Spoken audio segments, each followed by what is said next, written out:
Mahesh sir, एखादा जादू करणारा जादूगार असेल, हातचालाकी करणारा असेल, असतात आपल्या आजूबाजूला. तो रस्त्यावरती करतो, हातचालाकीनं पोट भरत असेल वगैरे, ह्या सगळ्या गोष्टी आपल्याकडे आहेत. पण असा एक हातचालाकी करणारा, गंडवणारा कोणीतरी 1,500 कोटीचा जेव्हा मालक बनतो, तो मालक बनतो की बनवला जातो, आणि बनतो तर कसा बनतो? आणि आज या प्रकरणानं त्या भोंदूची तर शाळा आपण घेतोयच, त्याला काय ते करू, पण त्याला उभं करणारी व्यवस्था सुद्धा कारणीभूत आहे का? मला हे तुमच्याकडून समजून घ्यायचंय. विराजी, अतिशय महत्वाच्या प्रश्नाला तुम्ही हात घातलेला आहे. आणि महाराष्ट्र खरं म्हणजे की आता यामध्ये अतिशय विदारक मनस्थिती आहे की असा प्रकार त्या राज्यामध्ये कसा घडू शकतो. प्रश्न असा आहे की आपण हे घडतो का, हे असं घडलं जातं, हे आपण घडवतो आहोत, हे कॉन्शियसली घडवतो आहोत. आणि मी जबाबदारीने बोलतोय, कारण हे घडू नये म्हणून व्यवस्था आहे. आणि ही जर व्यवस्था जर चाललेली नाही म्हणून मग असं घडतं.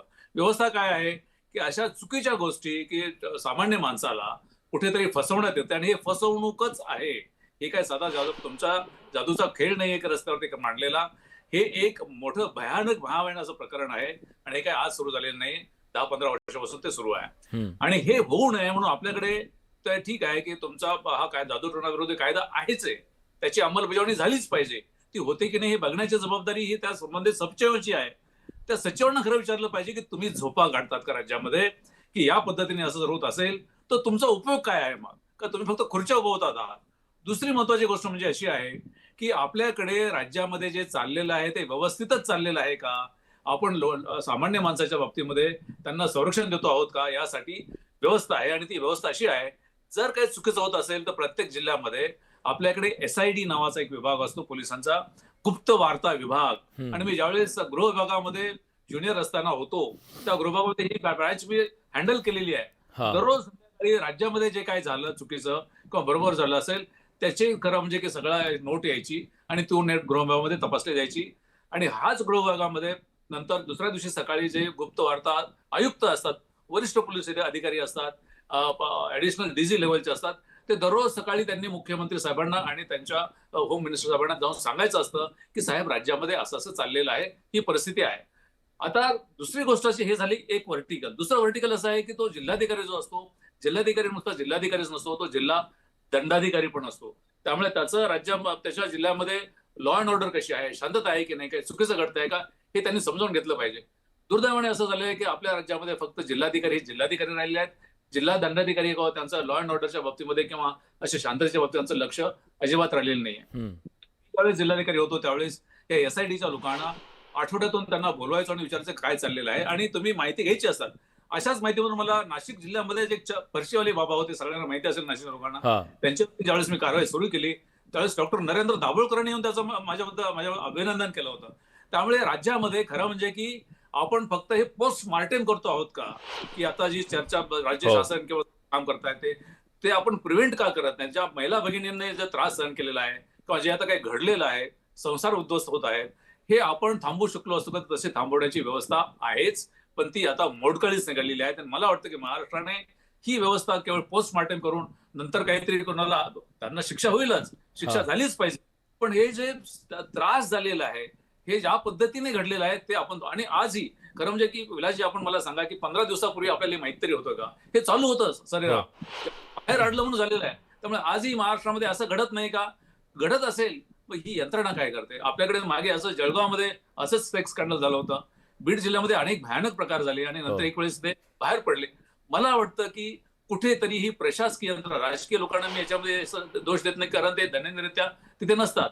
ज्यावेळेस राजकीय लोक तिथे जाऊन भेट देत असतील, थोडीशी त्यांना स्ट्रेंथ मिळत असेल, पण जरी स्ट्रेंथ मिळाली असली राजकीय लोकांमुळे, तर प्रशासकीय यंत्रणे करावं म्हणजे की तिथे ठामपणे हे केलं पाहिजे की काय चाललेलं आहे. जर त्याच्यामध्ये वरून जर काही त्यांना सपोर्ट जर झाला तर तुम्ही खरं बाहेर सांगितलं पाहिजे की सपोर्ट चुकीचा आहे.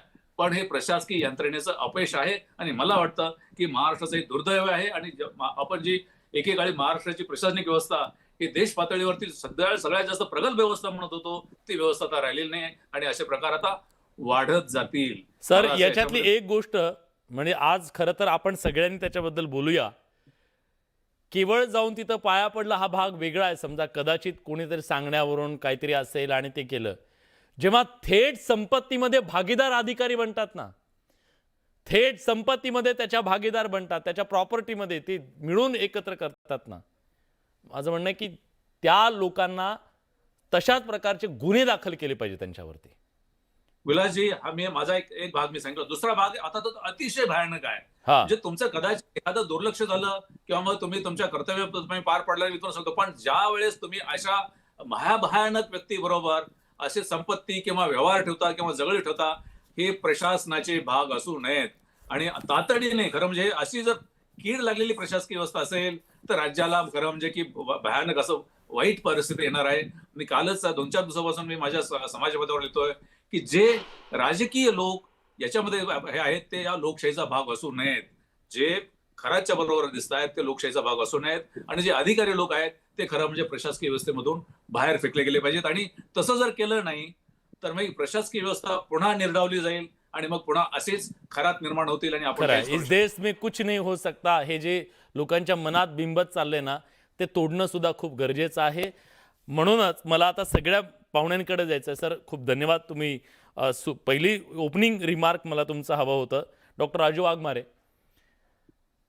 तुमचे काही नेत्यांचे फोटो आहेत, पण त्याच्यातले एक नेते जे आहेत ते वारंवार त्यांच्यासोबत दिसत आहेत. त्यांचं नाव मी घेतो, सगळ्या महाराष्ट्राला माहित आहे, केसरकर.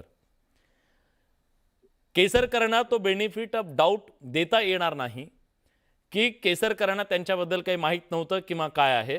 अनेक गोष्टी तुम्हालाही माहिती आहेत आणि ह्या त्या. पण अशा परिस्थितीमध्ये पक्ष म्हणून अशा व्यक्तीला तुम्ही काय जाब विचारला का? तुम्ही विचारणार आहात का? आणि तुम्ही पण काही देणं लागता की नाहीये? कसं आहे विलासजी, हम्म, की पक्ष म्हणून, शासकीय अधिकारी म्हणून, राजकीय नेते म्हणून हा जबाब जो आहे ना, हा समाज म्हणून आपण एकमेकाला विचारणार आहोत की नाही. या देशाची संस्कृती बाबांची आहे, संतांची आहे, तुकाराम महाराजांची आहे, नामदेवांची आहे. याच्यामध्ये आम्ही जन्माला येण्याच्या आधीपासून खरात सारखे भोंदू बाबा जन्माला आले आणि आम्ही गेल्यानंतर पण जन्माला येणार आहेत. आणि त्या भोंदू बाबांचं जोपर्यंत बाबा पकडल्या जात नाही, जोपर्यंत त्या बाबाचे काळे कारनामे बाहेर येत नाही, तोपर्यंत बाबा संत असतो.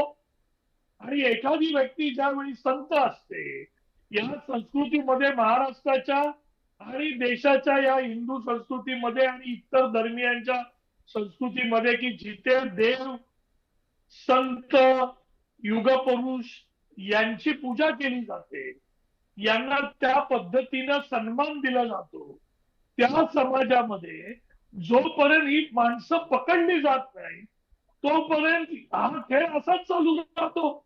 आणि मग जोपर्यंत तो ज्यावेळी संत आहे त्यावेळी त्याला जे जे लोक भेटतात, जे जे लोक त्याच्याबरोबर फोटो काढतात, जे जे सरकारी अधिकारी तिकडे जातात, कारण तो संत असतो, तो ज्यावेळी पकडला जातो त्यावेळी तुम्ही आम्ही सगळे जागे होतो. सर, पण आता एक झगडे मिनिट सर सर जे सर वाढत- डॉक्टर सामान्य माणसाने म्हटलं तर हे एक ठीक आहे की बाबा आम्हाला काही माहितीच नव्हतं. पण राजकीय नेते तर कुठल्याही कुणाच्या बाजूला उभं राहताना 10 वेळा विचार करतात, कुणाला गुरु करून घेत असता. मला सांगा, जेव्हा एखाद्याबद्दल आरोप आले, फोन करून दबाव टाकण्याची हिंमत, हे इतकं साळसूदपणा घ्यायची आवश्यकता आहे? इतकं साळसूदपणा घेता येईल? मला पूर्ण बोलू द्या ना. हा, बोला. आता जे झगडे साहेबांनी जे सांगितलं ते सगळ्यात महत्वाचं आहे. कारण ज्यावेळी अशा गोष्टी घडत असतात त्यावेळी त्याची तपासणी होणं गरजेचं आहे, की हा बुवा, हा बाबा, हा संत, हा खरा आहे की खोटा आहे, हा काय करतो, याची पडताळणी करणं हे योग्य आहे. आणि ते कोण केलं जात करणार? नाही. जबाबदारी कोणाची आहे? सामान्य माणसानं करायचं ते कोणी करायचं? ही जबाबदारी सरकारची आहे, हा, ही जबाबदारी प्रशासकीय अधिकाऱ्यांची आहे. आणि ती होत नाही. मग त्याच्यामुळे काय होतं, की जोपर्यंत तो पकडला जात नाही, आसाराम बापू घ्या, अशी कितीतरी उदाहरणं मी तुम्हाला देईन, हो. की जोपर्यंत ते पकडले जात नाही तोपर्यंत ते सगळ्यात मोठे संत होते, थोर संत होते. हा. पकडले गेल्यानंतर सगळेजण त्याच्या बोलतात की अरे हा तर भोंदू होता. पण जे झगडे साहेबांनी सांगितलं की हे कधी करू शकतो पण आपण, किमान माफी त्याची तरी मागा, मी चुकलो म्हणून. माफी तरी मागायला हवी ना, मी चुकलो बाबा, मला कळलं नाही, मी एवढं ज्ञान देतो सगळ्या समाजाला, पण मला कळलं नाही एवढा विकृत होता, आणि या विकृताच्या विरोधात आम्ही भूमिका घेऊ म्हणायला तर हवं ना राजकीय नेत्यांनी, चुकलं तर समजा. विकृताच्या भूमिका सरकारने भूमिका घेतली आहे, SIT नेमलंय, त्याला कडक शिक्षा झाली पाहिजे. त्याला जेवढे व्हिडिओ असतील, जेवढ्या महिला असतील, त्या प्रत्येकाच्या बलात्काराच्या गुन्ह्यात प्रत्येक जे जे कलम लावता येईल ते ठीक आहे. लावून ठीक आहे. याला आपल्याला आयुष्यभरासाठी, हे जोपर्यंत समाजामध्ये याचं उदाहरण देणार नाही आपण, की अशा पद्धतीने जो ठीक आहे. वागतो ठीक आहे.